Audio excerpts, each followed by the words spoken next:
Hey everybody, so I'll be speaking on poverty in America. It's something we all see across our nation and something a lot of us may have even felt in our own lives. So, in an article by PBS written by Lauren Feeney in 2015, for the first time less than 10% of Americans are living in extreme poverty, which is less than $1.90 a day. But there are still 1.5 million Americans living on less than $2 a day. To me, that's just unacceptable.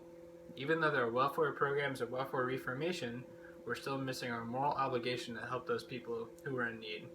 There are a lot of discussion points that are always brought up on this topic, such as people don't try enough to get out of their own poverty because of whether it be drugs and alcohol, or they work at Walmart or McDonald's for years earning same minimum wage.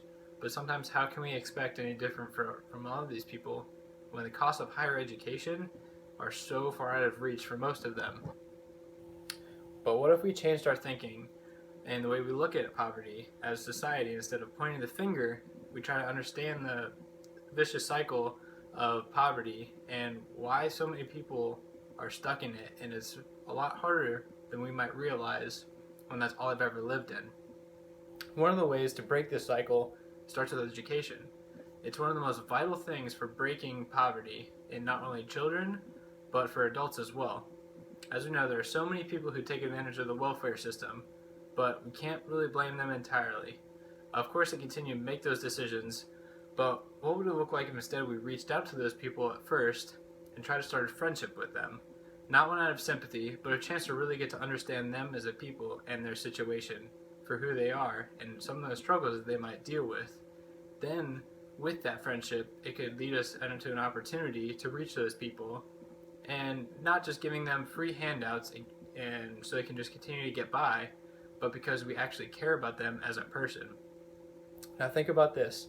An article in Time magazine by Christopher Matthews reported that the top 10% of Americans have gone from owning 67% of the country's wealth in 1989 to nearly 75% in 2010. To me, the distribution of wealth is just continuing to grow in separation, and it's a really scary statistic. What would it look like if those numbers weren't so drastically separated for a lot of those people in poverty? I'm not saying the rich shouldn't be rich. I mean, they worked hard for what they have, and they deserve it. And a lot of them give back to their communities, and we're extremely grateful for that. But undoubtedly, there's still so much underlying greed there in our society as well. Obesity is another struggle that's largely found in communities dealing with poverty. But specifically, I want to talk about children and their obesity and its link to poverty. In an article by the Food Research and Action Center, rates of severe obesity are approximately 1.7 times higher among poor children in a national sample of more than 12,000 kids ranging from the ages of 2 to 19 years. To think that there are so many children who are just born into poverty, not to mention all the other struggles that they face aside from that, their health is more likely to be adversely affected, but because of their parents, and they have no control over it or say in the matter. Above all else, kids should be afforded the opportunity to healthy meals and a simple education about nutritional information, which they might not ever get from their parents. And at the most basic level of just living healthier, we could be breaking the cycle of poverty, starting with that younger generation. If nothing else, we decrease the amount of children who are affected by medical issues associated with obesity and sometimes diabetes. I think that's something we can all agree on that should be happening. Lastly, there are all those areas in our communities that it's obvious that people are living in poverty because their living conditions are subpar. And imagine what some of our communities might look like if instead those people were able to meet the most basic needs of living in our American culture, just like having heating, air conditioning, a roof over their head that doesn't leak.